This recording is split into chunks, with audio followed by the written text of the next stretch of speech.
السلام علیکم ویورز، آج کا ہمارا موضوع ہے حضرت ابوذر غفاری رضی اللہ تعالیٰ عنہ کے قبول اسلام کا واقعہ۔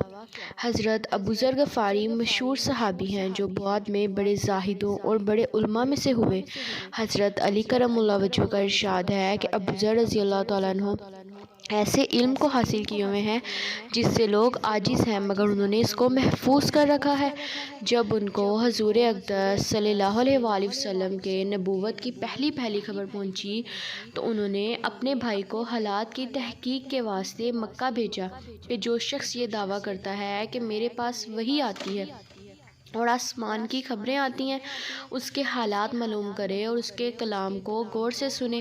وہ مکہ مکرمہ آئے اور حالات معلوم کرنے کے بعد اپنے بھائی سے جا کر کہا کہ میں نے ان کو اچھی عادتوں اور عمدہ اخلاق کا حکم کرتے دیکھا اور ایک ایسا کلام سنا جو نہ شعر ہے نہ کہانوں کا کلام ہے۔ ابوذر کی اس مجمل بات سے تشویش نہ ہوئی تو خود سامان سفرے باندھا اور مکہ پہنچے اور سیدھا مسجد حرام میں گئے۔ حضور پاک صلی اللہ علیہ وآلہ وسلم کو پہچانتے نہیں تھے اور کسی سے پوچھنا مصلحت کے خلاف سمجھا۔ شام تک اسی حال میں رہے۔ شام کو حضرت علی کرم اللہ وجہہ نے دیکھا کہ ایک پردیسی مسافر ہے۔ مسافروں کی، غریبوں کی، پردیسیوں کی خبرگیری، ان کی ضرورتوں کا پورا کرنا حضرات کی گھٹی میں پڑا ہوا تھا، اس لیے ان کو اپنے گھر لے آئے، میزبانی فرمائی، لیکن اس کے پوچھنے کی کچھ ضرورت نہ سمجھی کہ کون ہو، کیوں آئے۔ مسافر نے بھی کچھ ظاہر نہ کیا۔ صبح کو پھر مسجد آ گئے اور دن بھر اسی حال میں گزرا کہ خود پتہ نہ چلا اور دریافت کسی سے کیا نہیں۔ غالباً اس کی وجہ سے یہ ہوگی کہ حضور پاک صلی اللہ علیہ وآلہ وسلم کے ساتھ دشمنی کے قصے بہت مشہور تھے۔ آپ کو اور آپ کے ملنے والوں کو ہر طرح کی تکلیفیں دی جاتی تھیں۔ ان کو خیال ہوا ہو کہ صحیح حال معلوم نہیں ہوگا اور بدگمانی کی وجہ سے مفت کی تکلیف علیحدہ رہی۔ دوسرے دن شام کو بھی حضرت علی کو خیال ہوا کہ پردیسی مسافر ہے، بظاہر جس غرض کے لیے آیا ہے وہ پوری نہیں ہوئی، اس لیے پھر اپنے گھر لے گئے اور رات کو کھلایا سلایا، مگر پوچھنے کی اس رات کو بھی کوئی نوبت نہ آئی۔ تیسری رات کو پھر یہی صورت ہوئی تو حضرت علی نے دریافت کیا، فرمایا کہ تم کس کام سے آئے ہو، کیا عرض ہے؟ تو حضرت ابوذر نے پہلے ان کو قسم عہد و پیمان دیے اس بات کے کہ وہ صحیح بتائیں اور اس کے بعد اپنی غرض بتلائی۔ حضرت علی کرم اللہ وجہہ نے فرمایا کہ وہ بے شک اللہ کے رسول ہیں اور صبح کو میں جب جاؤں تو میرے ساتھ چلنا، میں وہاں تک پہنچا دوں گا، لیکن مخالفت کا زور ہے، اس لیے راستے میں اگر کوئی ایسا شخص ملے جس سے میرے ساتھ چلنے کی وجہ سے تم پر کوئی اندیشہ ہو تو میں بھی اب اپنا جوتا درست کرنے لگوں گا، تو تم سیدھے چلنا، میرے ساتھ ٹھہرنا نہیں جس کی وجہ سے تمہارا ساتھ نہ معلوم ہو۔ چنانچہ صبح کو حضرت علی وجہ کے پیچھے حضور پاک صلی اللہ علیہ وآلہ وسلم کی خدمت میں پہنچے۔ وہاں جا کر بات چیت ہوئی، اسی وقت مسلمان ہو گئے۔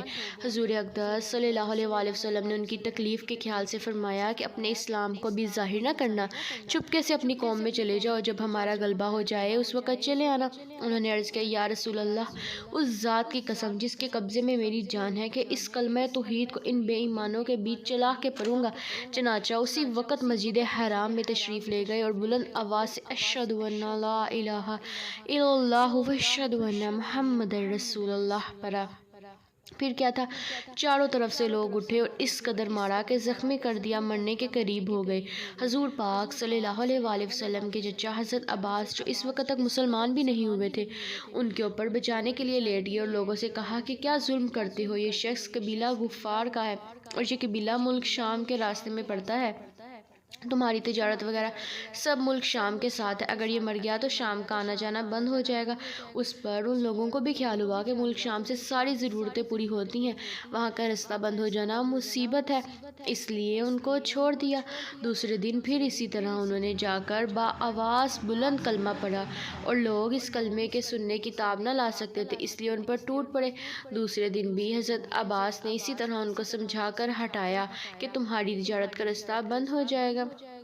حاصل، حضور پاک صلی اللہ علیہ وآلہ وسلم کے اس ارشاد کے باوجود کہ اپنے اسلام کو چھپاؤ، ان کا یہ فعل حق کے اظہار کا ولولہ اور غلبہ تھا کہ جب یہ دین حق ہے تو کسی کے باپ کا کیا جاتا ہے جس سے ڈر کر چھپا جائے، اور حضور پاک صلی اللہ علیہ وآلہ وسلم کا منع فرمانا شفقت کی وجہ سے تھا کہ ممکن ہے تکالیف کا تحمل نہ ہو، ورنہ حضور پاک کے حکم کے خلاف صحابہ کی یہ مجال ہی نہ تھی۔